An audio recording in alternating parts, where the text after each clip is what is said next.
Citizens speak out in countries like Afghanistan, Argentina, Bahrain, Côte d'Ivoire or Ivory Coast, Greece, Israel, Libya, Malaysia, Palestine, Sudan, Syria and Yemen. People continue speaking out for greater respect, dignity and improved lives for themselves and fellow citizens. Greece. French President Nicolas Sarkozy announced Monday a plan to help Greece succeed in debt repayment, which would involve reinvesting some of the monies owed into 30-year bonds, which would give the country more funding and more time to recover. Argentina. On Sunday in Buenos Aires, after legendary national football club River Plate was relegated to a lower division for the first time in its 110-year history due to poor performance, fans erupted in anger. Some 2,200 police were deployed to address the violence, which resulted in injury to 25 people, including 6 police officers. Israel and Palestine. Acting in accordance with a 2007 Israeli Supreme Court ruling, the Israeli military has begun to dismantle and reroute part of a 709-kilometer separation barrier between Israel and Palestine, which will restore about half of the land to the Palestinian village of Bahrain. Meanwhile, several European Union members of parliament, other government dignitaries, and leading figures from around the world are boarding 10 ships that are joining a flotilla carrying humanitarian aid to Palestine in the hope of being allowed to dock in Gaza.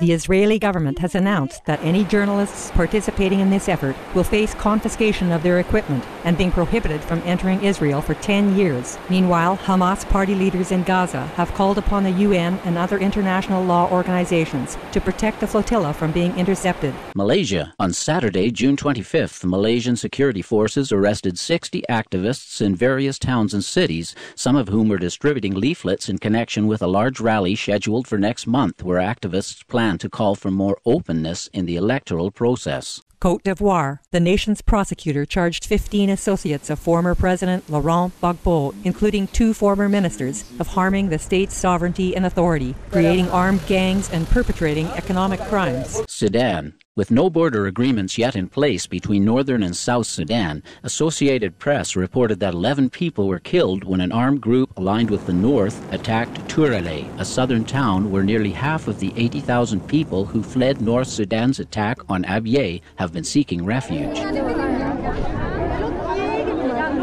Bahrain. Press TV reported Monday that prominent Bahraini human rights activist Abdul Hadi Al-Khawaja is now in the hospital after being beaten by security guards when he protested the harsh sentences issued to other pro-democracy protesters in a courtroom last Wednesday, where he also received a life sentence. Syria. In the first gathering of its kind permitted by the Syrian government, over 150 Syrian intellectuals and other prominent figures, including both activist leaders as well as supporters of Syrian President Bashar al-Assad, met in Damascus Monday to discuss ways to bring about a peaceful transition toward a democratic government. Yemen. On Sunday, the Yemeni government announced that President Ali Abdullah Saleh, who has not appeared in public since injuries sustained in an attack on his palace nearly a month ago, would deliver a speech soon from a hospital in Riyadh, Saudi Arabia, where he has been receiving medical care.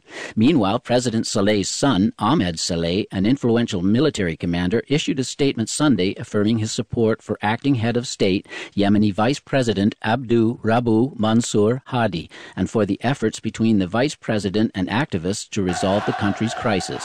Activists have been demanding a new post-Saleh government along with the departure of the president's sons from the country.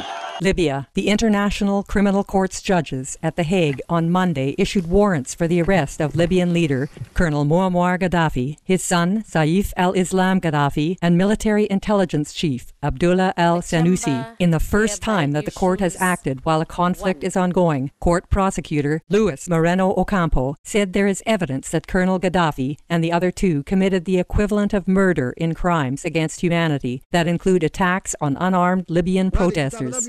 In response, the Libyan government rejected both the warrants and the authority of the International Criminal Court. Meanwhile, news of the charges brought thousands of activists and citizens into the streets of cities such as Misrata and Benghazi, where people danced in celebration and spoke of their hope that this would bring additional pressure for Colonel Gaddafi to step down.